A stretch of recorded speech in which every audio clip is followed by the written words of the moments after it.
నమస్కారం. వినాయక చవితి శుభాకాంక్షలు. వినాయక చవితి అనగానే ముందుగా మనకి గుర్తొచ్చేది శుక్లాంబరధరం విష్ణుం అనే శ్లోకం, వక్రతుండ మహాకాయ అనే శ్లోకం. ఇలా విఘ్నేశ్వరుడికి సంబంధించి మనం ఏ శ్లోకాన్ని గుర్తుకు తెచ్చుకున్నా మనకి ముఖ్యంగా విఘ్నేశ్వరుడి వర్ణన కనిపిస్తూ ఉంటుంది. చక్కని వస్త్రాలు ధరించినవాడు, మంచి తొండం గలవాడు, వంకరగా తిరిగిన తొండము గలవాడు, ఇలా రకరకాలుగా విఘ్నేశ్వర నామాల్ని పరిశీలించినా కూడా హేరంబుడని, తర్వాత పాలచంద్రుడని, ఏదైనా కూడా ముఖ్యంగా అతని రూపానికి చాలా ప్రాధాన్యత ఇవ్వడం జరిగింది. తెలుగు పద్యాన్ని తీసుకున్నా కూడా తొండమునేక దంతము తోరపు బజ్జయ వామహస్తమునని చక్కటి పద్యం పిల్లలకు నేర్పుతూ ఉంటాం కదా. మరి మిగిలిన దేవతల పరంగా చూడడానికి విఘ్నేశ్వరుణ్ణి రూపాన్ని గుర్తుకు తెచ్చుకుంటూ ఆ రెండు సమన్వయం చేసుకుంటూ పూజించడానికి ఏమైనా ఆంతర్యం ఉందా, ఏమైనా వైశిష్యం ఉందా అని పరిశీలిస్తే మన ప్రాచీనులు చాలా ఉద్దండ పండితులు, చాలా శాస్త్ర విజ్ఞానం కలవారు. అసలు వినాయక చవితి అంటేనే అనేక విశేషాల సమాహారం. వైజ్ఞానిక పరంగా చూసినా, ఆరోగ్యపరంగా చూసినా, లేదా ఆచార వ్యవహారాల రీత్యా చూసినా, ఖగోళ శాస్త్రపరంగా చూసినా, వ్యవసాయ విషయక పరిశీలన ఆసక్తితో చూసినా కూడా ఎన్నో విషయాలు మనకి గోచరం అవుతూ ఉంటాయి. సరే, అవన్నీ ఎంతోమంది పెద్దలు అనేక పుస్తకాల్లో మనకు తెలియజేశారు. మన ఇతర మాధ్యమాల ద్వారా కూడా మనం అనేక విశేషాలు వింటూ ఉంటాం. మనం ఇప్పుడు కొత్త విషయాన్ని తెలుసుకుందుకు ప్రయత్నిద్దాం. వినాయక చవితి నాడు ఉదయాన్నే లేచి చక్కగా శుద్ధోదక స్నానం మనకి చేయించుకొని ఓ వినాయక ప్రతిమను పెట్టుకొని మనకు కావాల్సిన నైవేద్యాలన్నీ ఆయన పేరుతో ఆయనకు చూపులు మనకు మేపులో చేసుకుని తినేస్తే పర్వదిన వైశిష్ట్యం ఎలా తెలుస్తుందండి? వినాయకుణ్ణి ఒక దైవభావంతో ఆరాధన చేయడం ఎలాగా మనకు సనాతనంగా వస్తున్న ఆచారం. దాన్ని మనం కాస్త దృష్టి మరల్చుకొని వినాయకుని ఒక ఆధ్యాత్మిక సాధకుడిగా, లేదా ఒక నాయకత్వ లక్షణాలు కలిగిన ఒక చక్కటి నిపుణుడిగా, ఒక వ్యక్తిత్వ వికాసానికి సంబంధించిన ఒక వస్తువుగా, ఒక ప్రేరణగా, ఒక స్ఫూర్తిగా గనక మనం పరిశీలించినట్లయితే ఆ వినాయక రూపంలో ఆయన జీవిత గాథలో మనకి గోచరమయ్యే విశేషాలు అన్నీ ఇన్ని కావు. మనం ఒక్కొక్కటి వీలైనంతగా ఆయన ఒక్కొక్క అవయవాన్ని స్వీకరించి ఒక్కొక్క అలంకారాన్ని స్పృశిస్తూ ఆయన జీవితంలో జరిగిన కొన్ని ముఖ్య ఘట్టాలను పరిశీలిస్తూ కొన్ని విశేషాలు మనం తెలుసుకునే ప్రయత్నం చేద్దాం. ఏదైనా కూడా మనం ప్రయత్నం చేయడమే, ఆ పైన ఎవరి స్వీయ విశ్లేషణ వాళ్ళు జరుపుకోవాలి. ఉదాహరణకి వినాయకుడిని చూడగానే మనకి వెంటనే స్ఫురించేది ఆయన గజముఖం, ఏనుగు ముఖం. సరే, ఏనుగు ముఖం ఆయనకి ఎలా ప్రాప్తించింది, జననంతోనే ఏనుగు ముఖమా, ఈ వివరాల్లోకి మనం వెళ్ళద్దు. ఆ గాథలన్నీ మనకి అనేక పురాణాల ద్వారా, ఇతిహాసాల ద్వారా తెలిసినవే. కాబట్టి ఏనుగు ముఖంతో ఉన్న వినాయకుడు మనకు ఏమి స్ఫురింపజేస్తున్నాడు, ఏ రకంగా స్ఫూర్తిగా నిలిచాడు అన్న విషయాన్ని పరిశీలిస్తే ఏనుగు ముఖాన్ని చూడగానే మనం ఎక్కువగా ఆకర్షించేది ఏమిటండి? పెద్ద చెవులు, శూర్పకర్ణుడు అంటాం. అందుకే వినాయకుడిని బాగా చేటంత చెవులతో ఆయన దర్శనమిస్తూ ఉంటాడు. సరే, మనకి ముఖ్యంగా భాగ్యనగరంలో వెలిసే వినాయకుళ్ళని, ఆ శూర్పార్లని అంటే ఈ చేటల్లా ఉన్న చెవుల్ని ఎంత శోభాయమానంగా, ఎంత రంగులతో తీర్చిదిద్దుతారో మనందరికీ తెలిసిన విషయమే. సరే, దాన్ని పక్కన పెడితే ఈ చేటంత చెవులు మనకి ఏ సందేశాన్ని అందిస్తున్నాయి అనుకుంటే జాగ్రత్తగా వినండి. ఏదైనా ఒక విషయాన్ని మనం విన్నప్పుడు, అది ఎవరైనా కావచ్చు, విద్యార్థి కావచ్చు, ఒక మంచి ఉన్నతోద్యోగి కావచ్చు, లేదా ఒక చిరుద్యోగి కావచ్చు, లేదా సామాన్య గృహిణులు కావచ్చు, ఉద్యోగస్తులు కావచ్చు, ఎవరైనా కూడా ఏదైనా ఒక విషయాన్ని విన్నప్పుడు దాన్ని ఎలా స్వీకరించాలి? బాగా సహృదయంతో, విప్పారిన చెవులతో వినాలి. వినడం అనేది చాలా గొప్ప లక్షణం అండి. అందుకే భగవంతుడు ఒకే నాలికనిచ్చాడు తక్కువ మాట్లాడమని, 2 చెవుల్ని ప్రసాదించాడు ఎక్కువగా వినమని. ఆ విన్నది కూడా ఎలా పెడితే అలా వినకూడదు, విన్నదంతా స్వీకరించకూడదు, విన్నది విశ్లేషించుకోవాలి. ఎలా విశ్లేషించుకోవాలి అన్న విషయం దగ్గర ఒక చిన్న కథ చెప్పదలుచుకున్నాను నేను. సోక్రటీస్ అని ఒక గ్రీకు శాస్త్రవేత్త మనందరికీ తెలిసిన వాడే. సోక్రటీస్ దగ్గరికి ఒకసారి ఒక మిత్రుడు వచ్చి ఏదో విషయం చెప్పదలుచుకున్నాడు. వెంటనే సోక్రటీస్ అన్నాడు, నేను 3 ప్రశ్నలు వేస్తాను, తద్వారా ఆ విషయాన్ని వడకట్టి అది నేను వినాలా వద్దో నిర్ణయించుకుంటానని చెప్పాడు. 1, నువ్వు చెప్పబోయే విషయం మంచిదా చెడుదా అని ప్రశ్నించాడు. లేదు చెడ్డ విషయమే అన్నాడు. సరే, మొదటి జవాబు వచ్చేసింది. సరే, నువ్వు చెప్పే విషయం వల్ల నాకేమైనా ప్రయోజనం ఉందా అని అడిగాడు. నీకేం పెద్దగా ప్రయోజనం లేదు అన్నాడు ఆయన. ఇక మూడో ప్రశ్న, పోనీ ఆ విషయం వల్ల నాకు భవిష్యత్తులో ఏమైనా ఉపకరించే విధానం ఉందా అని అడిగాడు. అది కూడా లేదు అన్నాడు. అయితే ఇంకెందుకు, నువ్వు చెప్పే విషయం వల్ల నాకు ఎలాంటి ప్రయోజనం వనకూడదు కాబట్టి నువ్వు చెప్పనవసరం లేదు, సమయం పరస్పరం వృధా చేసుకోని అవసరం లేదు అని చెప్పాడు. దీన్నే మన వాళ్ళు ట్రిపుల్ ఫిల్టర్ టెస్ట్ అన్నారు. అంటే ఒక విషయాన్ని ఆకళింపు వినే ముందు, దాన్ని అవగాహన చేసుకునే ముందు మనలో మనం ఈ ప్రశ్నలు వేసుకోవాలి.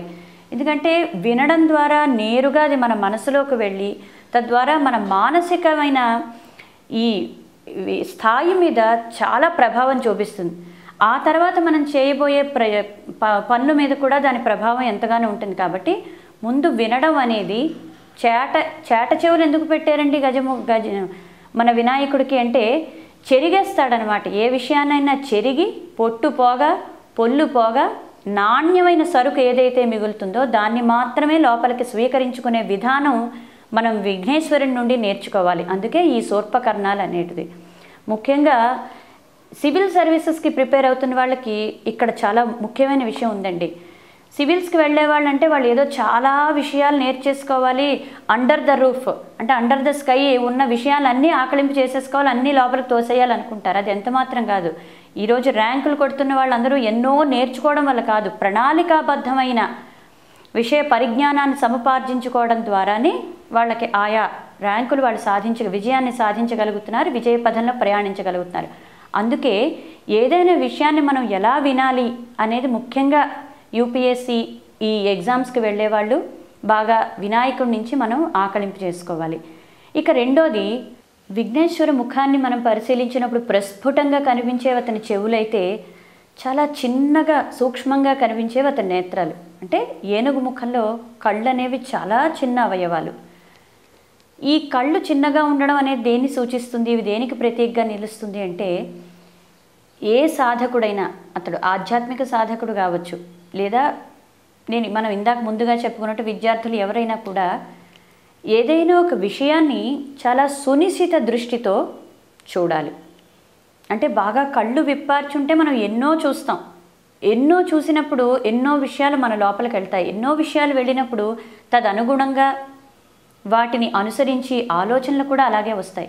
కానీ మనకి ఏదైతే కావాలో దాని మీదే ఏకాగ్రత నిలపడం, దేన్నైతే స్వీకరించాలో దాని మీదే దృష్టి నిలపడం, సూక్ష్మంగా అంటే లోతుగా పరిశీలించడం. ఇక్కడ సూక్ష్మ దృష్టి అంటే ఏదో తక్కువ మోతాదులోనే చూడడం, కొంత మాత్రమే టనల్ విజను, నేరో విజను కాదు, లోతుగా పరిశీలించాలి. చూడండి, ఏదైనా ధర్మం చెప్పినప్పుడు సూక్ష్మధర్మం అంటాం. అంటే ఏంటిది, అలా లోతుగా పరిశీలించి ధర్మాధర్మ వివేచన చేసి విచక్షణ ఉపయోగించి అసలైన దాన్ని మనం తీసుకుంటాం. అదేవిధంగా ఒక విషయం కొన్ని రకాలు బయటకి ఒక రకమైన సందేశం ఇస్తే దాన్ని బాగా లోతుగా పరిశీలించినప్పుడు అది పూర్తి వ్యతిరేక దిశలో కూడా మనకి అర్థాన్ని గోచరింపజేయచ్చు.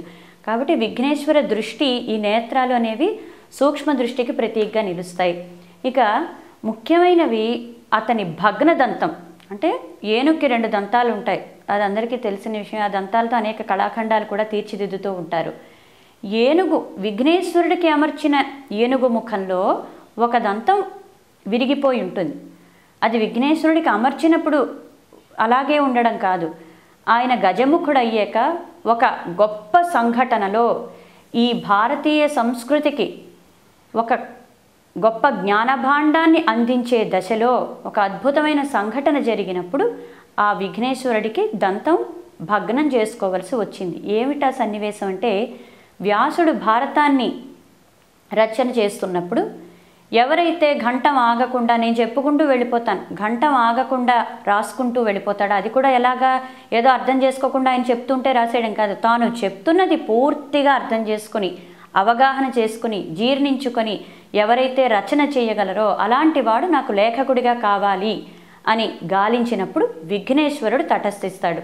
అన్ని సకల సద్గుణ రాశి, అన్ని సల్లక్షణాలు, అన్ని చక్కటి శుభ లక్షణాలు కలిగిన విఘ్నేశ్వరుడు ఆ పనికి నియమింపబడతాడు. అలా రాస్తున్నప్పుడు హఠాత్తుగా అతని ఘంటం విరిగిపోయింది. ఘంటం విరిగిపోయినప్పుడు తాను చేస్తున్న కార్యం భగ్నమైనప్పుడు సరే ఇప్పుడు ప్రత్యామ్నాయం ఏమిటి అని వెతుకులాటలో సమయం వృధా చేయడం, కాసేపు వ్యాసుల వారు మీరు ఆగండి నేను మరో ఘంటాన్ని తెచ్చుకుంటాను లేదా ఇక్కడ స్టేషనరీ షాప్ ఉంది వెళ్ళి కొనుక్కొని పెన్ను తెచ్చుకుంటాను, మంచి పార్క్ ఎవెన్యూ పెన్ సంపాదిస్తాను అనకుండా వెంటనే ఆలోచించాడు. తక్షణమే స్ఫురించింది. ఆలోచించిన వెంటనే అతనికి ఎందుకు స్ఫురించింది? కార్యాన్ని నిర్విఘ్నంగా నెరపడానికి పూనుకున్నాడు కాబట్టి, అంతటి గొప్ప సంకల్పాన్ని ఏర్పరచుకున్నాడు కాబట్టి, ఒక గొప్ప కార్యానికి సంకల్పం చెప్పుకున్నాడు కాబట్టి ఆ ఆలోచన వెంటనే స్ఫురించి ఒక దంతాన్ని పెరికి దాన్నే ఘంటంగా మార్చుకొని అతను ఆ భారత రచన కొనసాగించాడు. ఇక్కడ మనం తెలుసుకోవాల్సిన విషయం ఏంటంటే, ఎవరైనా కూడా ఒక మార్గగాములే వెళ్తున్నప్పుడు, అంటే మంచి మార్గంలో వెళ్తున్నప్పుడు ఎన్నో ఆటంకాలు ఎదురవుతాయి.